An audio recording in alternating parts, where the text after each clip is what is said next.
नमस्कार, मी doctor Gajanan Wadje Gurukrupa Ayurveda YouTube चॅनलमध्ये आपणा सर्वांचं स्वागत करतोय। तर मागील व्हिडिओमध्ये आपण स्त्रेय उपस्तंभ पूर्णतः अभ्यासलेले आहेत किंवा वर्णन केलेले आहेत। आजचा व्हिडिओ आहे म्हणजे घेऊन येतोय तो ऋतुचर्येतील वसंत ऋतू ह्या ऋतूबद्दलची माहिती, आहार, विहार आणि पंचकर्म या। तर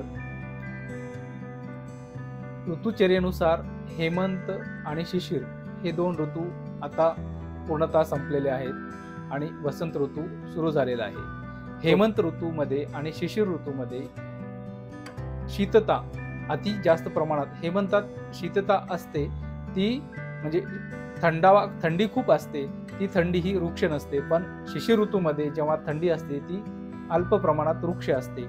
आणि हेमंत आणि शिशिर हे दोन ऋतू निसर्गतः सर्व प्राण्यांचे बल वाढविण्यासाठी अत्यंत उपयुक्त असलेले हे ऋतू आहेत। त्यामध्ये विशेषतः मनुष्य प्राणी हा प्रामुख्याने त्यामध्ये सर्व प्रकारचे बल वाढविण्यासाठी अत्यंत उपयुक्त असलेला म्हणजे हेमंत ऋतू। त्यामध्ये सर्व प्रकारचा आहार घेतला जातो आणि तो आहार सहजरित्या पाचन करण्याची शक्ती निसर्गतः मनुष्य प्राण्याला प्राप्त होते। त्याचं कारण असं आहे की बाहेरील शीतता म्हणजे खूप थंडी वाढलेली असल्यामुळे शरीरातील धातवा अग्नी विशेषतः जाठर अग्नी हा अतिशय प्रदीप्त होतो आणि त्यामुळे प्रदीप्त अग्नीमुळे घेतलेला सर्व प्रकारचा कोणत्याही प्रकारचा आहार सहजरित्या पाचन केला जातो आणि त्या पाचन केलेल्या आहाररसाची निर्मिती होऊन ही पूर्ण सप्तधातू पोषणासाठी होते आणि चांगल्या प्रकारे धातूंचं पोषण होऊन शारीरिक मानसिक बलवर्धन होण्यास मदत होते। त्यामध्ये प्रतिशय म्हणजे सर्दी होते, खोकला येण्यास सुरुवात होतो, काही दम्याचे आजार उद्भवण्याची शक्यता असते। याचं कारण असं आहे की जेव्हा निसर्गातील उष्णता हळूहळू वाढायला सुरुवात होते आणि त्यामुळे शरीरातील जो संचित असलेला कफ तो विलन म्हणजे वितळायला सुरुवात होते आणि तो निसर्गात आपोआप शरीराच्या बाहेर येण्यास प्रवृत्त होतो। त्यामुळे ह्या काळामध्ये वसंत ऋतूमध्ये कफाचे आजार होण्यास सुरुवात होते। तर वसंत ऋतुचर्या कशी असावी याचं वर्णन आयुर्वेदाचार्यांनी चरकाचार्यांनी चरक सूत्रस्थानातील 6व्या अध्यायात वर्णन केलेलं आहे। मी तुम्हाला थोडक्यात त्याबद्दल वर्णन सांगतो। वसंते निचितः श्लेष्मा दीनकृदाद्भिरितः काय अग्निं बाधते रोगम सता प्रकृते भून तस्माद् वसंते कर्माणि वमना दिनी कारयेत गुरु अम्ल स्निग्ध मधुरम दिवा स्वप्नम च वर्जेत व्यायामाद ऊर्ध्वर्तनम धूमम कवल ग्रहणम अंजनम सुखांबू नाम स्वच्छ विधिम शीलेत कुसुमागमे चंदना आगुरु दिग्धांगो एव गोधूम भोजनाहा। तर वसंत ऋतूमध्ये आहार विहार कसा असावा? गुरु म्हणजे पचण्यासाठी जो जड आहार आहे असा आहार नसावा, स्निग्ध नसावा, खूप मधुर नसावा, आम्ल नसावा, अशा प्रकारचा आहार वसंत ऋतूत घेऊ नये जेणेकरून कफप्रकोप झालेला असतो आणि त्यामुळे जाठर अग्नी हा कंपॅरेटिव्हली हेमंत आणि शिशिर ऋतूपेक्षा तो मंद झालेला असतो। त्यामुळे पचनासाठी कालावधी जास्त लागतो, त्यामुळे तो आहार लघु असायला पाहिजे। आणि विशेषतः यामध्ये पंचकर्मातील वमन हे कर्म सर्वात श्रेष्ठ सांगितलेलं आहे वसंत ऋतूमध्ये। कफाचा म्हणजे निसर्गातील उष्णता वाढल्यामुळे शरीरातील कफ हा सहजरित्या म्हणजे आपोआप बाहेर पडण्यात ऑटोमॅटिकली तो बाहेर येण्यासाठी प्रवृत्त होतो आणि तो आणखी प्रवृत्त होण्यासाठी आपण जर उष्ण जल म्हणजे कोमट पाणी पिलं तर ऑटोमॅटिकच कफ पडतो आणि सर्दी खोकला होण्यापासून आपण दूर राहू। आणि विशेषतः वमन हे कर्म ह्या काळात म्हणजे ऋतूमध्ये सांगण्याचं कारणच काय तर ह्या गती म्हणजे निसर्गतः कफाला जी गती मिळालेली असते बाहेर येण्यासाठी वमन म्हणजे उलटी करणे। त्यामध्ये आपण वेगवेगळ्या मुख्यतः यष्टीमधू भरडीचा काढा तयार करून आणि त्यात अनेक प्रकारच्या आजारानुसार वेगवेगळी औषधी सुद्धा ऍड करून वेगवेगळ्या औषधांचा यष्टीमधू सहित काढा करून आपण रुग्णास वमन देतो। मग यामध्ये रुग्ण असोत किंवा स्वस्थ वृद्धासाठी ज्यांना कोणाला फिटनेस हवा आहे, फिजिकल फिटनेस की पुढे भविष्यात कुठले आजार होऊ नयेत, अशा रुग्णांना सुद्धा आपण वमन ही पंचकर्म करून घेत असतो वसंत ऋतूमध्ये. वमन घ्यायचं कोणी आणि वमन घेऊ नये कोणी, तर बाल वयामध्ये शक्यतो 5 ते 7 वर्षापर्यंत आपण वमन हे पंचकर्म शक्यतो करत नाही, पण गरजेनुसार सुद्धा आपण त्यांना सुद्धा वमन देऊ शकतो. दुसरी अवस्था म्हणजे गर्भिणी अवस्थेत वमन देऊ शकत नाही. तिसरी अवस्था म्हणजे जे रुग्ण किंवा जे स्वस्थ वृत्तार्थ घेण्यासाठी आहेत पण ते घाबरतात, अशा रुग्णांना सुद्धा वमन देता येत नाही.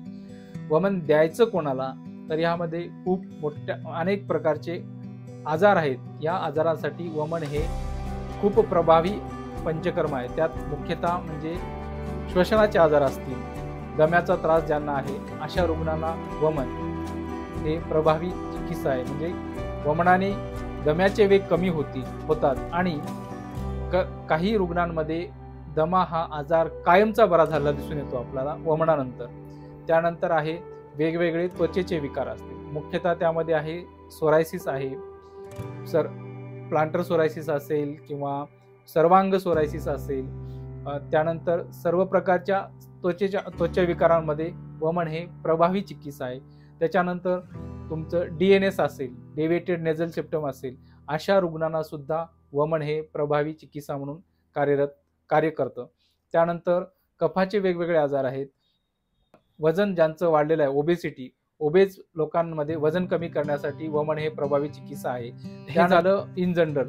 स्पेसिफिकली बघायचं असेल तर महिलांमध्ये ज्यांना PCODचा त्रास आहे, थायरॉइडचे प्रॉब्लेम्स आहेत, त्यानंतर PCOS आहेत, ट्युबल ब्लॉकेज आहेत आणि इनफर्टिलिटीच्या वेगवेगळ्या केसेसमध्ये वमन हे अत्यंत प्रभावीपणे काम करणारी पंचकर्मापैकी एक पंचकर्म आहे.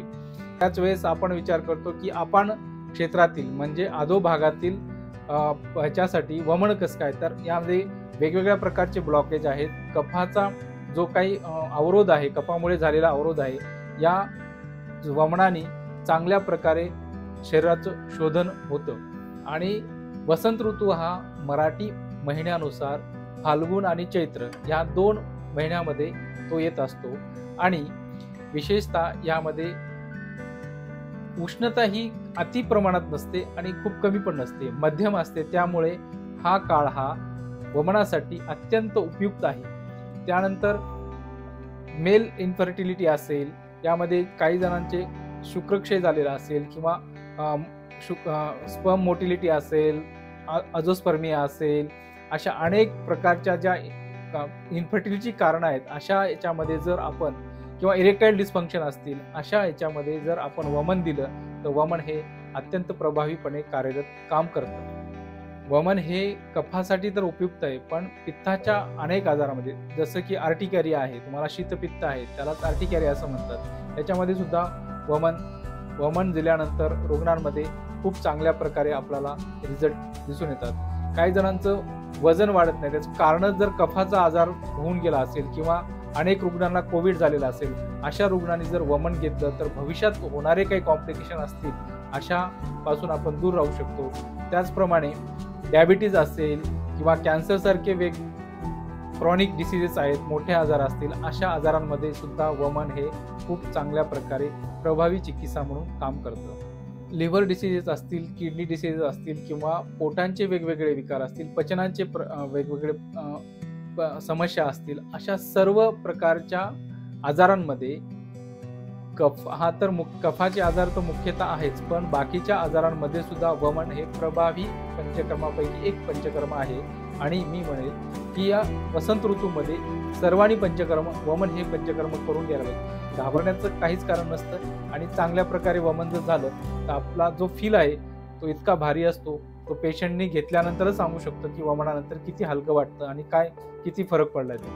विदिन 15 डेज आपल्याला वमनानंतर खूप चांगल्या प्रकारचे बदल आपल्या शरीरात दिसून येतात.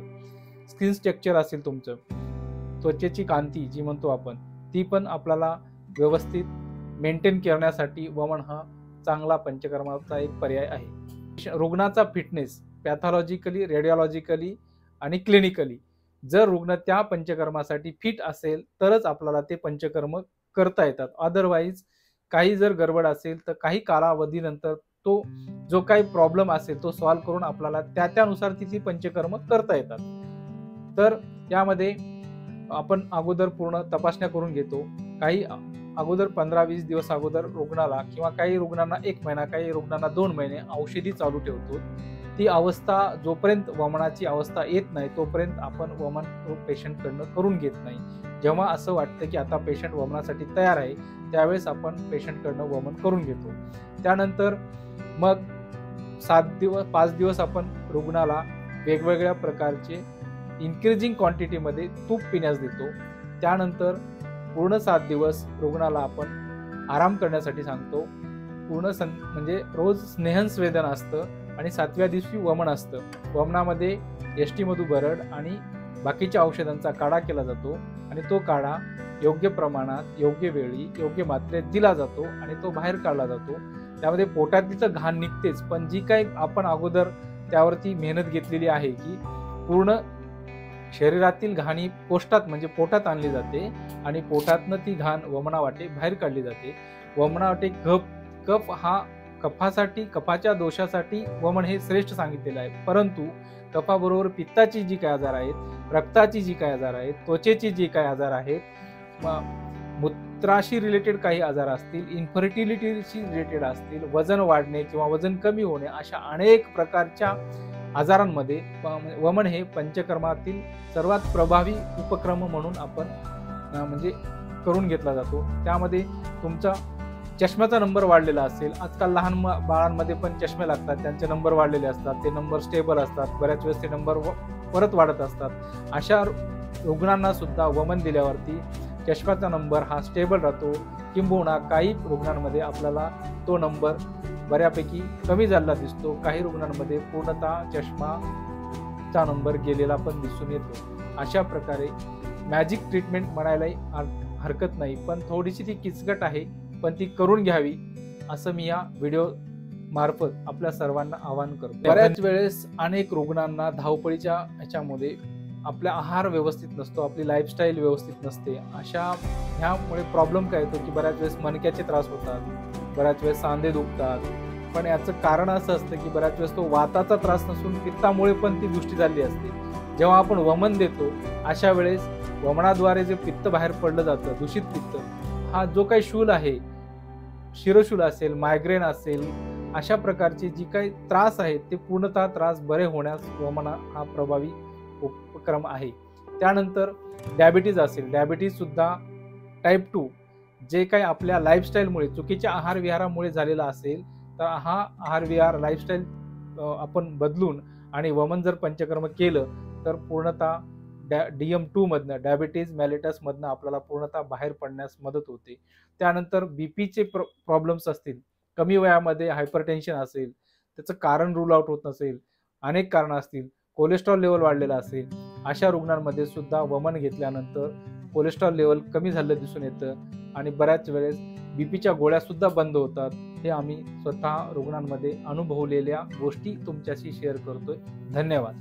या व्हिडिओमधील माहिती आवडल्यास व्हिडिओला लाईक करा, चॅनलला सबस्क्राईब करा आणि आपल्या मित्रपरिवारामध्ये तो शेअर करा. धन्यवाद.